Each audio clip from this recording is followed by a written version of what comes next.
नमस्कार, मैं हूं रवि साहू और आप देख रहे हैं राष्ट्र आजकल। राष्ट्र आजकल के इस खास कार्यक्रम में आपका स्वागत है। आज हम बात करेंगे देश के सबसे चर्चित मुद्दे पर। मेरे साथ इस वक्त मौजूद हैं राष्ट्र आजकल के editor in chief mister Naved. बहुत बहुत स्वागत है आपका इस कार्यक्रम में। धन्यवाद, बहुत बहुत धन्यवाद आप सबका। आज हम बात करेंगे, सुप्रीम कोर्ट ने आज जो है रिपब्लिक टीवी के editor in chief Arnab Goswami को जमानत दे दी है और मुंबई हाई कोर्ट और मुंबई सरकार को फटकार भी लगाई है। इस पूरे मामले पर मैं यहाँ पर हमारे एडिटर इन चीफ की राय लूँगा कि किस तरह की परिस्थितियाँ पिछले दिनों में रही और आगे अब क्या होने वाला है। सर, अर्नब गोस्वामी के साथ जो हुआ उसको लेकर आपकी क्या राय है? देखिए, अर्नब गोस्वामी के साथ जो भी हुआ, पहली बात तो ये है कि हमारे देश का एक कानून का एक सिस्टम होता है। किसी व्यक्ति की गिरफ्तारी के लिए पहले उसको बाकायदा एक नोटिस भेजा जाता है, इन्फॉर्म किया जाता है। अर्नब गोस्वामी में ऐसा क्या था कि उनको बिना सूचना के अचानक से पुलिस गिरफ्तार करने पहुंची? मुंबई सरकार ने कहीं ना कहीं इसके पीछे अपनी बदले की भावना दिखाई है। अर्नब गोस्वामी क्योंकि पत्रकार हैं और देश के आज टॉप के पत्रकार हैं, आज उनका नाम बड़े चैनल में सबसे टॉप पर आता है। तो मेरे विचार से पहले उनको इन्फॉर्म करना चाहिए था और उसके बाद ही उनको गिरफ्तारी के आदेश देने चाहिए थे यदि वो उपस्थित नहीं होते। ये पत्रकारों की स्वतंत्रता जो है उस पर कहीं ना कहीं मुंबई सरकार ने इस पे कहना चाहिए कि बौखला कर अटैक करने की कोशिश की है।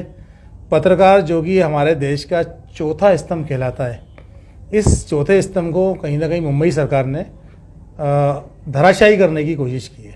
लेकिन आज सुप्रीम कोर्ट ने फटकार लगाई है और कहा है कि इस तरीके की कार्रवाई क्योंकि ऐसा क्या ज़रूरी था अर्नब को गिरफ्तार करना?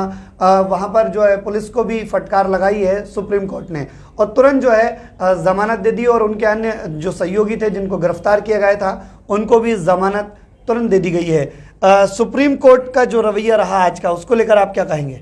देखिए रवि जी, सुप्रीम कोर्ट हमारे देश का प्रधान न्यायालय है और वो जो फैसले देता है तो वो उनके फैसले जो हैं वो मान्य होते हैं और उनके जो फैसला है वो बहुत अच्छा है। आज पत्रकार, हम अपनी बात भी अगर करें, एक पत्रकार को यदि आप बोलने की आज़ादी छीन लेंगे, हम जनता को बोलेंगे क्या? हम जनता के मुद्दे सरकार तक पहुंचाएंगे कैसे? यदि अर्नब गोस्वामी ने सरकार के खिलाफ, मैं ये तो नहीं कहूँगा कि सरकार के खिलाफ कोई काम किया उन्होंने, लेकिन सरकार ऐसा मानती है, मुंबई सरकार ऐसा मानती है कि अर्नब गोस्वामी ने जो भी सवाल किए या जो भी सवाल उठाए हैं वो उनके खिलाफ हैं, तो उनको उससे बातचीत करना चाहिए थी, उनसे नोटिस भेजना चाहिए था, उनसे राइटिंग में बात करनी थी, उनको लिखित पत्र जारी करने थे।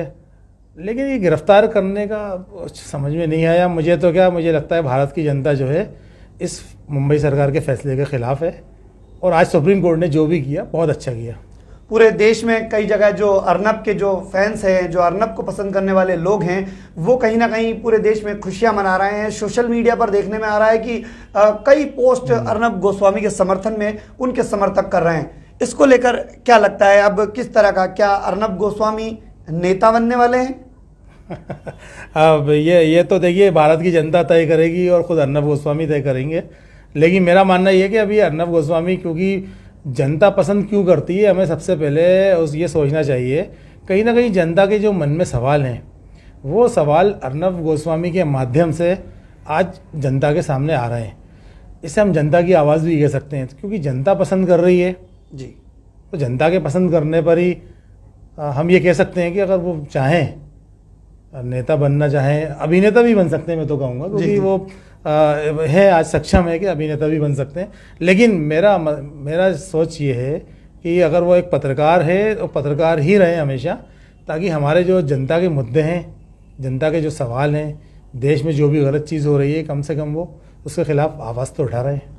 एक सबसे बड़ी बात इस पूरे दौर में जो है, कई लोग ये कह रहे हैं कि भारतीय जनता पार्टी ने अर्नब गोस्वामी को पूरी तरीके से यूज़ कर लिया।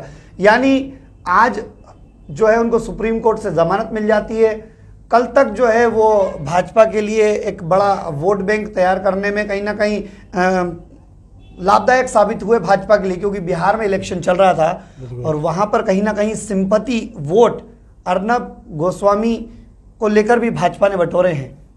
इसको लेकर आप क्या कहते हैं? देखिए, कह सकते हैं कि क्योंकि उन्होंने एक आत्महत्या केस था जो सुशांत आत्महत्या केस, इसमें को सबसे पहले आवाज़ दी है अर्नब गोस्वामी ने जी, और क्योंकि वो बिहार से बिलोंग करते थे जी। और आज अगर हम ये कहें कि बिहार के लोगों ने भारतीय जनता पार्टी को वोट दिया है जी। अर्नब गोस्वामी की वजह से, तो ये तो हम नहीं कहेंगे, लेकिन कहीं ना कहीं उस वोटर के मन में ये ख्याल आया होगा कि हमें वोट भाजपा को ही करना चाहिए, क्योंकि अर्नब गोस्वामी उन मुद्दों को उठा रहे हैं जिनको भाजपा भी खुद तवज्जो दे रही है। जी बिल्कुल। तो कहीं ना कहीं मैं ये मान लूं कि आज जो सुप्रीम कोर्ट से जमानत मिली है उसमें भी कहीं ना कहीं अंदरूनी तरीके से भाजपा का हाथ है। देखिए, अब ये तो सुप्रीम कोर्ट पे तो कोई सवाल नहीं उठा सकता है, निसंदेह वो हमारे देश का सबसे बड़ा न्यायालय है, तो मैं इस बात से तो सहमत नहीं हूँ, लेकिन सुप्रीम कोर्ट सारे मुद्दों को गहराई से स्टडी करने के बाद ही कोई फैसला लेते हैं और उनका फैसला अच्छा है, उत्तम है। चलिए, एक और मैं आखिरी सवाल आपसे पूछना चाहूँगा। कई सारे लोग हैं जो अर्नब को पसंद नहीं करते हैं, जो विरोधी हैं, जो विरोधी खेमा है अर्नब का, उनका ये कहना है कि अर्नब जी का बात करने का तरीका ठीक नहीं है। एक लाइव टेलीविज़न पर उनका बात करने की शैली ठीक नहीं है, उनका जिस तरीके से वो उनकी भाषा शैली है, जिस तरीके से उनका रिएक्शन रहता है, वो कहीं ना कहीं ठीक नहीं है। तो इसको लेकर आपकी क्या टिप्पणी रही? देखिए, हर क्षेत्र में, हर फील्ड में हर तरह के लोग होते हैं। अगर मैं कहूँ क्रिकेट की बात अगर करूँ, सचिन तेंदुलकर के खेलने का तरीका अलग था, विराट कोहली के खेलने का तरीका अलग है, पूर्व प्रधानमंत्री हमारे मनमोहन सिंह जी, उनका तरीका अलग था, वर्तमान प्रधानमंत्री हमारे मोदी जी, उनका तरीका अलग है। तो मैं ये नहीं कह सकता कि अर्नब जी का तरीका गलत है। हर पत्रकार के अपने एक तरीके होते हैं, लेकिन कहीं ना कहीं वो काम तो अच्छे ही कर रहे हैं, अच्छे मुद्दों को उठा रहे हैं। तो हमें इस नाते अर्नब गोस्वामी का सपोर्ट करना चाहिए कि वो उन मुद्दों को उठा रहे हैं जिन मुद्दों को अन्य लोग, अन्य क्षेत्र से जुड़े लोग उन मुद्दों से दूर रहते हैं। कहीं ना कहीं वो जनता की आवाज़, मन की आवाज़ है जो पब्लिक के सामने वो ला रहे हैं। एक और सवाल मेरा है कि अन्य बहुत सारे चैनल भी हैं, वो कोई भी अर्नब के सपोर्ट में नहीं आए, कोई भी पत्रकार बड़े लेवल पर, कोई टीवी चैनल अर्नब गोस्वामी के सपोर्ट में नहीं आया। तो इसको लेकर आपको क्या कहना है, क्या कहना चाहेंगे आप? देखिए, कंपटीशन का टाइम है, मार्केट में कंपटीशन होता है, चाहे वो कोई भी फील्ड हो।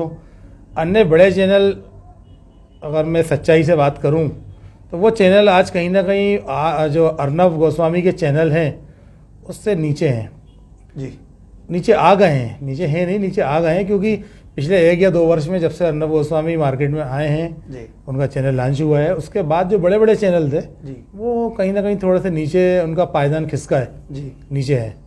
तो मुझे लगता है कि शायद वो चैनल जो कंपटीशन में थे या हैं, वो कहीं ना कहीं उनके मन में वो भावना होगी कि हमारा जो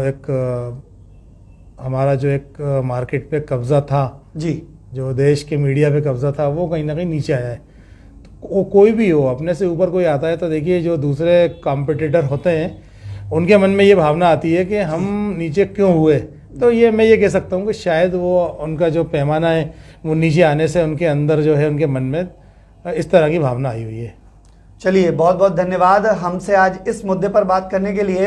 हालांकि अर्नब गोस्वामी को अब सुप्रीम कोर्ट के माध्यम से जमानत मिल गई है और अर्नब गोस्वामी एक बार फिर रिपब्लिक मीडिया के माध्यम से टेलीविज़न पर आपके सामने होंगे और उन्हीं बेबाक तरीके से आपके सामने अपनी बातें रखेंगे। हम इसी तरह की अच्छी अच्छी स्टोरियों पर आपसे अक्सर बात करते रहेंगे। अभी दीजिए हमको इजाज़त, नमस्कार।